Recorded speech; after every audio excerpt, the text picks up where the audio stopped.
नमस्कार दोस्तों, बहुत ही अच्छा विज्ञापन लेकर के आ गया हूँ आप लोगों के पास। चाहे आप 10वीं पास हो या 12वीं पास या फिर ग्रेजुएशन या फिर बीएड हो या एमएड हो, कुछ भी हो, हर किसी का अलग अलग पद निकाला गया है। यहाँ पर मैं आप लोगों को एक तरफ से पद दिखा रहा हूँ। एक प्रिंसिपल का है, पीजीटी का है, टीजीटी का है, female staff nurse, hostel warden, accountant, junior secretariat, assistant, lab attendant, ये सारे पद होने वाले हैं इस बार। तो वीडियो में शुरू से लेकर आखिरी तक बने रहना, क्योंकि ये विज्ञापन बहुत ही अच्छा विज्ञापन है। आप लोग भाई, हर किसी के लिए विज्ञापन निकाला गया है और अच्छा खासा पद भी है यहाँ पर। जैसे प्रिंसिपल का 25 पद है, पीजीटी का 1460 पद है, टीजीटी का 3962 पद है, आपका फीमेल स्टाफ नर्स का 550 पद है और हॉस्टल वार्डन का 635 पद है। बहुत ही अच्छा ये विज्ञापन है। आप लोग भाई देख लो, आप लोग अपना क्वालिफिकेशन कि आप कितने पढ़े लिखे हो, उसके हिसाब से विज्ञापन आप लोग अपना देख लेना कौन सा पद के लिए भरना है। मैं शुरू से बताऊंगा आप लोगों को, प्रिंसिपल का पद नहीं बताऊंगा, पीजीटी टीजीटी टीचर लोगों का नहीं बताऊंगा। वो लोग खुद बहुत ज़्यादा अपने आप को पढ़े लिखे समझते हैं और है भी, तो वो लोग खुद कर सकते हैं अपना। बाकी यहाँ पे मैं लैब अटेंडेंट यानी कि 10वीं पास से शुरू करने वाला हूँ। 10वीं 12वीं ग्रेजुएशन पर जो भी विज्ञापन है वो सब के बारे में बात करेंगे। आपका हॉस्टल वार्डन का बात करेंगे, बहुत अच्छा विज्ञापन है, 635 पद है।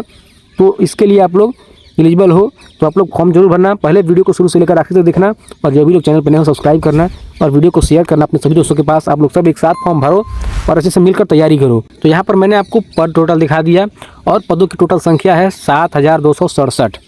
इतने सारे पद निकाले गए हैं। तो ये हो गया पद। बाकी लैब अटेंडेंट का आपका 146 पद है और जेएसए का 228, अकाउंटेंट का है 61 पद और हॉस्टल वार्डन का है 635 और फीमेल स्टाफ नर्स का है 550 पद। तो इन लोग पे मैं अभी ज़्यादा फोकस करने वाला हूँ। आपको वही भी बताऊंगा कि क्या उम्र सीमा रहने वाली है, फॉर्म को भरना है और उसके बाद आप लोगों से क्या क्या मांगा गया है, हर एक चीज़ पे चर्चा करने वाले हैं। तो चलो वीडियो को शुरू करते हैं। सबसे पहले आप लोग ये जान जाओ कि ये विज्ञापन निकाली कैसे गई है, मतलब कि किसी तरफ से निकाली गई है। तो ये विज्ञापन आपका निकाला गया है EMRS स्टाफ सिलेक्शन एग्जाम, जिसे कि ESSE बोलेंगे 2025। इसका फुल फॉर्म होगा भाई एकलव्य मॉडल रेसिडेंशियल स्कूल। यहीं पे ये विज्ञापन आपका निकाला गया है, जो कि भाई एक ट्राइबल होता है आपके हर जगह पे, देश में हर एक जगह पर आवासीय विद्यालय होता है, उसी में आप लोगों का जॉब होने वाला है। National education society for tribal students पे फॉर्म भराने का डेट दिया गया है। Online submission of application form 23/10 यानी कि 23 अक्टूबर 2025 अप टू 11:50 तक फॉर्म भराने का यहाँ पे डेट दिया गया है। डेट और टाइम सब कुछ दिया गया है।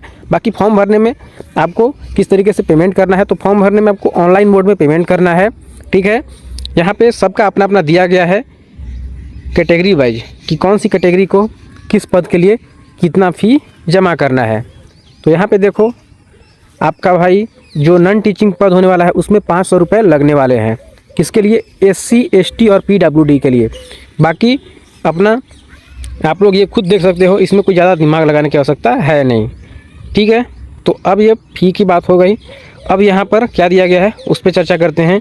एग्जाम पे भी चर्चा करेंगे, उम्र सीमा पे भी चर्चा करेंगे। तो दोस्तों हम लोग को ध्यान देना है नॉन टीचिंग पद पर, जो कि नॉन टीचिंग वाला पद है। उसमें एक नंबर में आएगा हॉस्टल वार्डन, जिसमें महिला और पुरुष दोनों की आवश्यकता है। वो लड़की भी काम कर सकते हैं और लड़के भी काम कर सकते हैं इसमें, जिसमें सबका अपना अपना कैटेगरी वाइज यहाँ पे सीट बांटा गया है।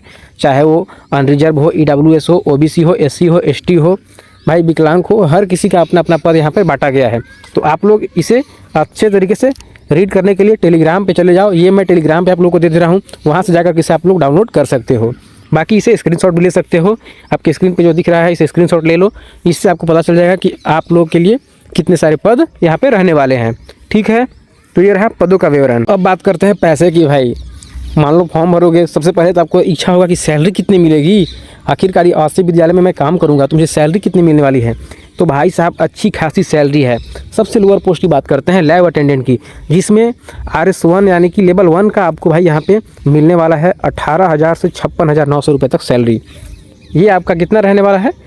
बेसिक रहने वाला है। उसके बाद आपको इसमें अलाउंस वगैरह जोड़ के सैलरी और भी ज़्यादा बढ़ जाएगी। फिर अकाउंटेंट हॉस्टल वार्डन की बात करते हैं, जो कि भाई ग्रेजुएशन पे होने वाला है, जिसमें 29,200 रुपये यहाँ पे लेवल 5 का यहाँ पे मिलने वाला है वेतन। इन लोगों का भी सैलरी बहुत ज़्यादा बढ़ जाएगा।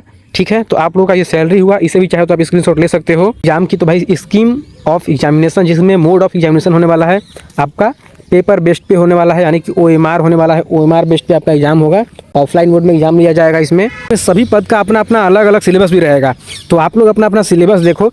यहाँ पे हॉस्टल वार्डन की बात करने वाले हैं सबसे पहले। तो आप लोगों को मैं दिखाता हूँ कि हॉस्टल वार्डन का किस तरीके से सिलेबस रहने वाला है। ये तो हुआ जूनियर सेक्रेटरी असिस्टेंट का। उसके बाद आपको हॉस्टल वार्डन का भी जानना ज़रूरी है। तो इससे पहले देखो फीमेल स्टाफ नर्स, इनका सिलेबस यहाँ पे दिया गया है। फीमेल स्टाफ के बाद अकाउंटेंट का ये है। हर किसी का अपना अपना अलग अलग दिया गया है। हॉस्टल वार्डन का देखो सिलेबस, यहाँ पे जनरल अवेयरनेस है। टोटल 100 नंबर का एग्जाम होगा, 2 घंटे का टाइम मिलेगा, ठीक है।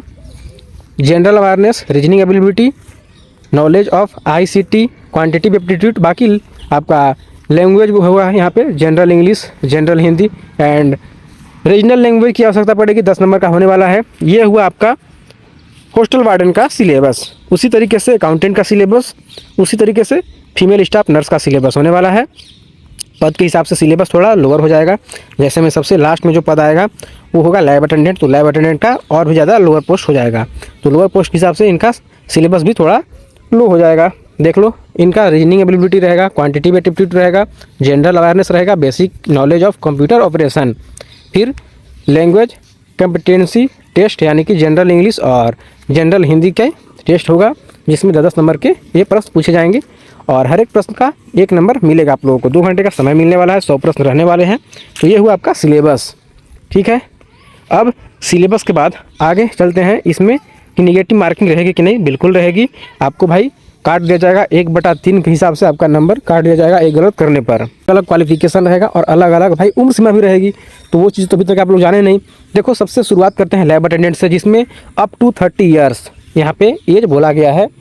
कम से कम यहाँ पे 30 ईयर से ऊपर नहीं जाना चाहिए आपका एज, 30 ईयर से नीचे एज होना चाहिए। 10th क्लास पास होना चाहिए आप लोगों के पास बोला गया है, या फिर डिप्लोमा इन लेबोरेटरी से किए हुए हो तो आप इसके लिए एलिजिबल रहोगे। अदरवाइज 12th क्लास पास हो साइंस स्ट्रीम से तो आप इसके लिए एलिजिबल रहोगे लैब अटेंडेंट का फॉर्म भरने के लिए। उम्र सीमा मैंने बता दिया, आपका क्वालिफिकेशन भी बता दी। ये हुआ लैब अटेंडेंट का। अब चर्चा करने वाले हैं जूनियर सेक्रेटरीट असिस्टेंट का, जिसमें JSA बोलेंगे शॉर्ट फॉर्म में, जिसका भी नॉट एग्जिस्टिंग 30 ईयर, जिसमें 10 मतलब कि 10+2 आपका भाई 12वीं क्लास बोला जा रहा है। लेकिन इसमें होने वाला है आपका इंग्लिश टाइपिंग 30 वर्ड और 30 वर्ड आपका हिंदी टाइपिंग होगा और 35 वर्ड इंग्लिश टाइपिंग बोला गया है। अगला पद होने वाला है अकाउंटेंट का, जिसमें बैचलर डिग्री बोली गई है। आपको बैचलर डिग्री करना होगा। उम्र सीमा यहाँ पर भी है 30-55। हॉस्टल वार्डन का यहाँ पे बोला गया है 4 year integrated graduation degree course with regional college of education of NCERT other. यहाँ पे बैचलर डिग्री काम चल जाएगा। आपको सिंपल ग्रेजुएशन किए हो तो आप इसके लिए एलिजिबल रहने वाले हो हॉस्टल वार्डन के लिए, चाहे वो लड़का हो या फिर लड़की हो। बात करें भाई फीमेल स्टाफ नर्स की, जिसमें क्वालिफिकेशन बोली गई है BSc, जो कि नर्सिंग की होगी, वो इसके लिए एलिजिबल रहने वाली है, ठीक है। इसमें भी अप टू 35 ईयर एज बोला जा रहा है। फीमेल नर्स के बाद अब बात करेंगे लाइब्रेरियन का। लाइब्रेरियन का भी अगर आपके पास डिग्री है, यानी कि bachelor degree in library science, तो आप इसके लिए एलिजिबल रहने वाले हो। तो भाई जो लोग ग्रेजुएशन करने के लिए सोच रहे हो वो भी इस पर भी ध्यान देना कि आप लोग भाई लाइब्रेरियन कर लोगे तो उसमें भी अच्छा खासा स्कोप मिलने वाला है। विज्ञापन हर बार निकलता है लाइब्रेरियन का भी। तो ये तो हो गया आपका सिलेबस बता दिया। उसके बाद आप लोगों को बता दिया कि क्या क्वालिफिकेशन है, कि क्या उम्र सीमा रहेगी, ये भी बता दिया आप लोगों को। बाकी इसमें एज रिलैक्सेशन भी चलने वाला है। तो आप लोग यहाँ पे देखो, अपना जो कास्ट से बिलोंग करते हैं उस कास्ट का अलग अलग यहाँ पे एज रिलैक्सेशन दिया गया है। 5 साल, 3 साल, 10 साल, 15 साल, 13 साल, 10 साल, हर किसी का अपना यहाँ पे दिया गया है एज रिलैक्सेशन। दोस्तों आई होप आप लोगों को वीडियो अच्छी लगी होगी। वीडियो अच्छी लगी तो भाई सब्सक्राइब कर देना चैनल को और वीडियो को शेयर करना अपने सभी दोस्तों के पास। इसी तरीके की जेन्युइन अपडेट लेकर के मैं आप लोगों के पास आते रहता हूँ। तो वीडियो को लाइक कीजिए और वीडियो को शेयर कीजिए अपने सभी दोस्तों के पास। आते हैं एक और नई वीडियो, एक और नई अपडेट के साथ। सब्सक्राइब जरूर करना।